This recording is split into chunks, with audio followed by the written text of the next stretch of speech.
Good evening, it's 8 o'clock. I'm Sally Baudet, live from Johannesburg. In your headlines tonight, we are in a recession, but Minister Nhlanhla Nene, speaking from the China-Africa Investment Forum, says there's a plan to stimulate growth. Families of 8 Denel workers who died in yesterday's blast still don't know what happened to their loved ones. And Metro Rail battling to explain how 2 trains were authorised to be on the same track at the same time. Start with the recession. Statistics South Africa today announcing that our economy has shrunk for 2 successive quarters. Agriculture was the main culprit, along with declines in manufacturing, transport and the trade sectors. Gains were made in the financial and mining sectors. Speaking from Beijing, Finance Minister Nhlanhla Nene says we shouldn't panic. Look, I don't think people should panic. Of course, it's okay for people to be concerned, but which is a good sign that people are, are paying an interest in their country when this happens. And I think it's also going to call on all of us to work together to lift the country out of this. I spoke earlier about the investment conference that is coming. There is the job summit that is coming. We are building up to the medium-term budget policy statement. There is going to be a consultation process, and it will be important to, and it's going to be critical to hear the views of ordinary South Africans also. More on this joined now by economist Tabi Leoka. Good evening. Thank you so much for joining us. So is the Minister right? Should we not panic? I think we should panic, given that we are in a technical recession and we have no idea on how to revive the economy. And the good noise is coming from China, the investments, the job summit plans, none of that going to help us? We'll still have to see how it will all pan out. We don't have the great details. I think the job summit is coming.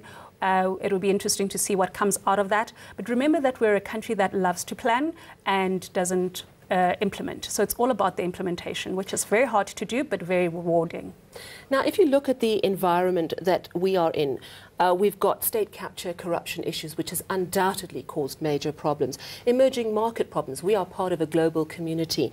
Fuel costs, tough international conditions. But how much of the problem that we're in now is due to bad policies? For example, should we have raised VAT to 15%? Should we offer free higher education? Are we in a position to do that? Should we have given Eskom wage increases? Yeah, I think everything that you've mentioned is a reaction to bad policies and not doing what we were supposed to do as a country in the past. So are you asking, should we have done increased VAT? I think we should have, because if we didn't, we'd be downgraded.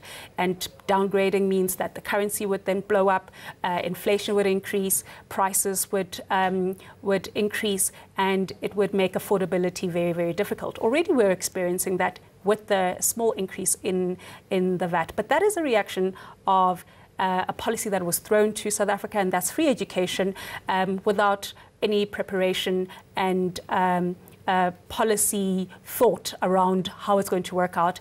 Remember that last year that the president put together a commission to investigate on free education, and he didn't follow through with what the recommendations of that commission was, and he decided to give free education for all. Which leads me to Argentina as an example, which is it is really a very interesting one. They are in a real panic situation. The peso is through the floor, major austerity cuts. They are raising taxes hugely, cutting civil service jobs, cutting ministries, asking the IMF for a bailout package.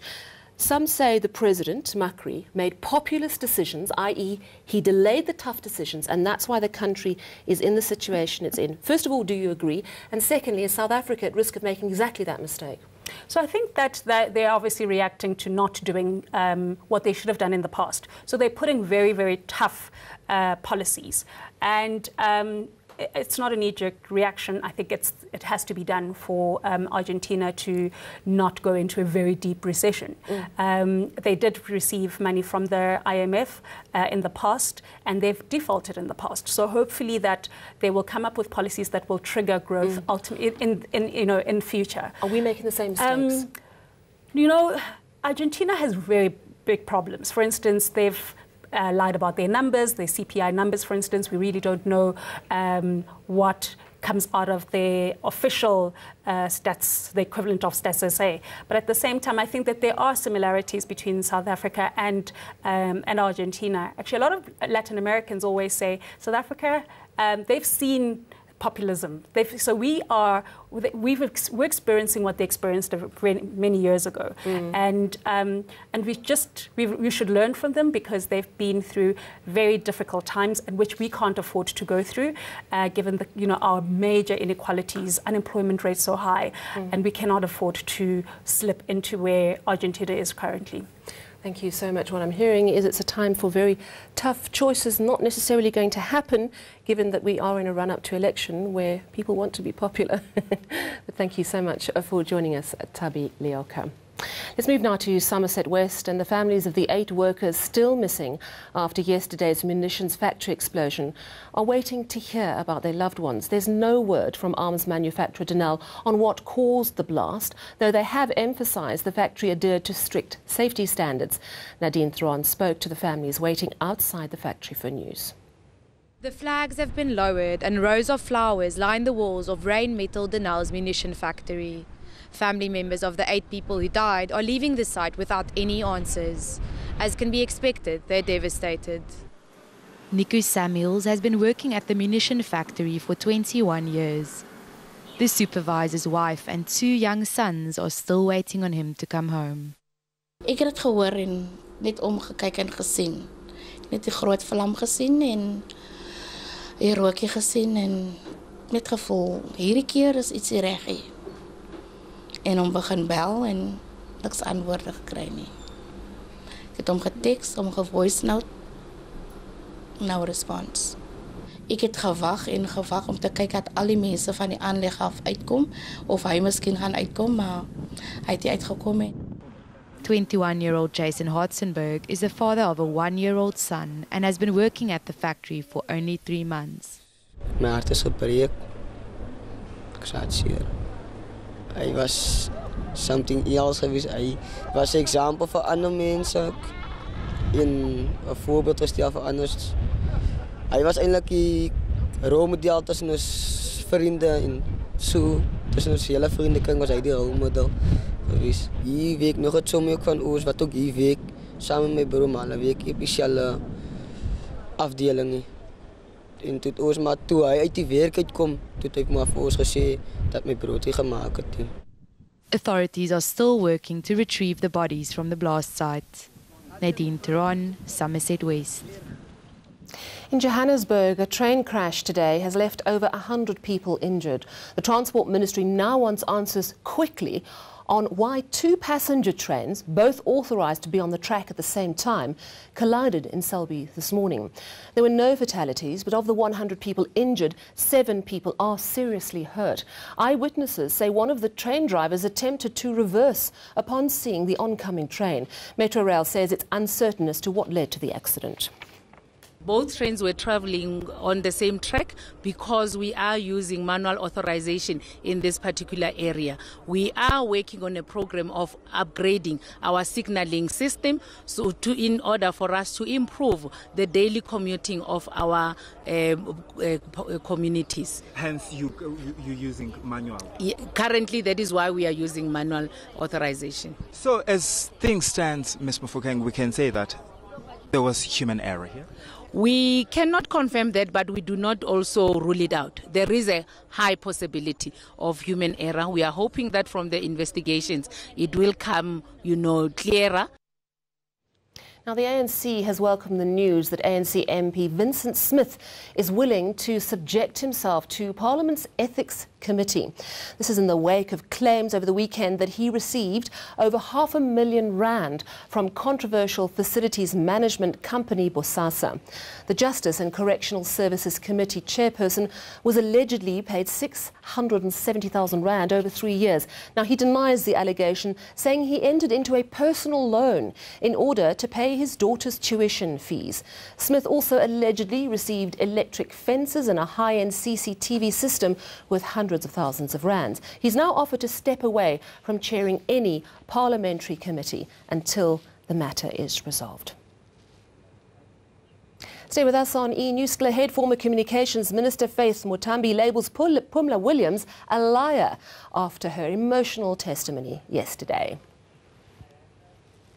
And of course, we have money news with Mateo. Well, bringing the breakdown of those markets, the JSE fell flat today, going into weaker territory as South Africa, of course, slipped into that recession.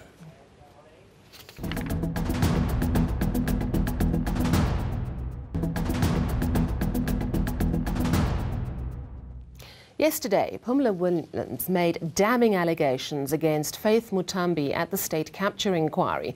The acting government communications unit boss called the former communications minister a bully and a thief who made her life torture. Well, today, in a written statement, Mutambi hit back, and she hit back hard. Aaron Bates has those details. The knives are out. Pumla Williams claims former communications minister THIS Mutambi is a thief. She wanted to steal at all costs.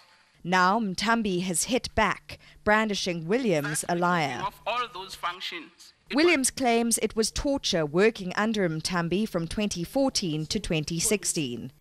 Things got so bad, she says, trauma symptoms including insomnia and her twitching habit recurred.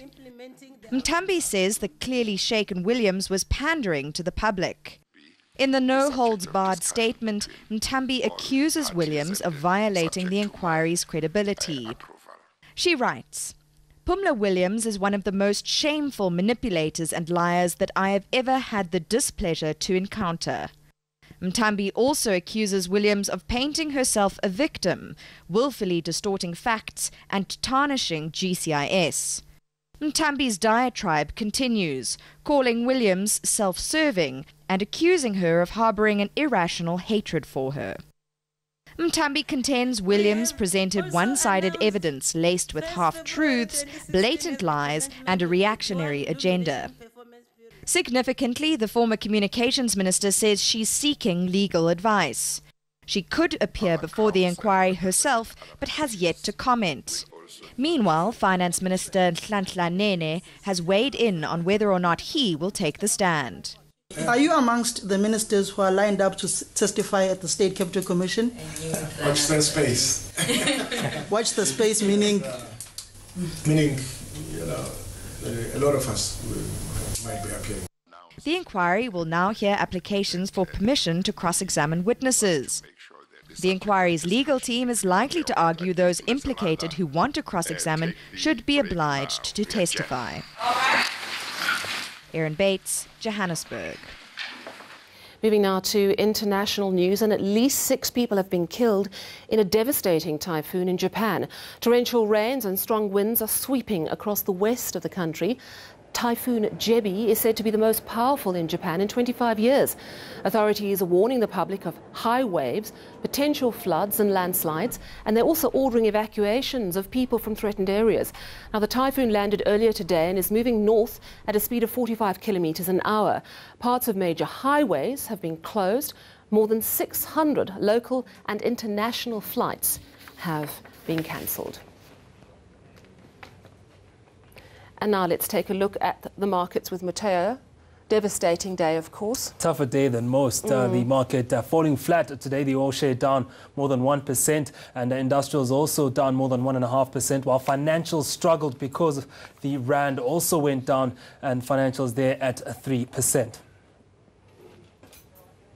Gold shares were up while Sibanye brought in some share value there, and platinum was down more than 1%, with resources up also 0.5%.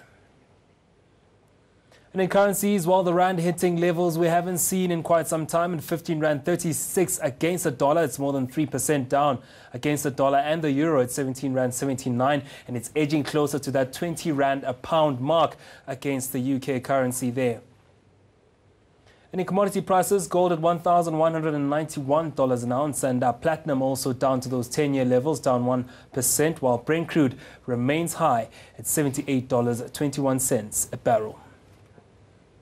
Not the greatest of showings on the market. No, it's not. But I've decided I'm not going to panic. I'm going to go home and make a nice cup of tea. I think that's better. I think so. Thank you very much. After the break, we'll head down to Cape Town. Louis Fernandez standing by, ready to give us all the weather news. And then something that money cannot buy. How do you make your love stand the test of time? We'll get the secret from the world's oldest living couple. Bless.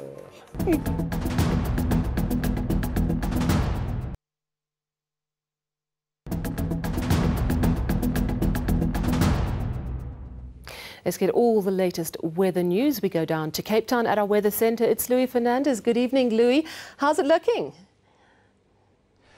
Good evening, Sally. Well, I just want to start off by reminding everyone that although it is spring, this is also a time of the year when weather conditions are very changeable, and we're really going to see that this week as we are monitoring a big system that will be affecting the country in the next few days. And we currently have a cold front making landfall in the far western parts, bringing wet weather to parts of the western and northern Cape. That rain's going to spread inland overnight. It's a very slow moving cold front, cold air following in behind it, so we're going to feel a big drop in temperature for those parts. But ahead of it, it stays very warm, very hot in fact for some parts, and there is a high fire danger warning in place for the areas indicated in red. Heading into the second half of the day, the front continues moving inland. There could be a few evening showers for some areas along the Eastern Cape coastline. The Northern Cape shows very mixed conditions for your Wednesday. Cold and wet in the west with temperatures below 10 degrees Celsius. But take a look at the opposite side of the province. Kimberley, 31 as a maximum. It's going to be a cold day for the Western Cape, along with showers, especially in the morning. Showers spread towards the south coast, and even parts of the Karoo could see a few drops of rain. But for the Eastern Cape, it will be mostly dry ahead of the cold front. Very warm for some places. Komani and Umtata both reaching 28. And there are going to be berg winds in KwaZulu-Natal, pushing those temperatures deep into the 30s. Ulundi, 38 as a maximum. Richards Bay, 37 degrees Celsius. Hot for much of Mpumalanga as well, in particular for the Lowveld, where those temperatures also get well above 30. And it's going to be a hot and sunny day across Limpopo. Polokwane starting off quite mild as well, with an overnight low of 12. The northwest can also expect a hot day, but it's going to be a gusty afternoon for parts of this province, and that wind will extend into the Free State as well. But Bloemfontein still manages to get to a high of 30 degrees Celsius.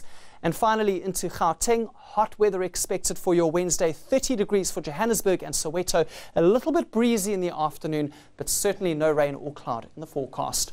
Let's take a quick look ahead to your conditions for Thursday, and that front continues creeping inland. Behind it, wet weather over the Cape provinces, in particular for the Eastern Cape.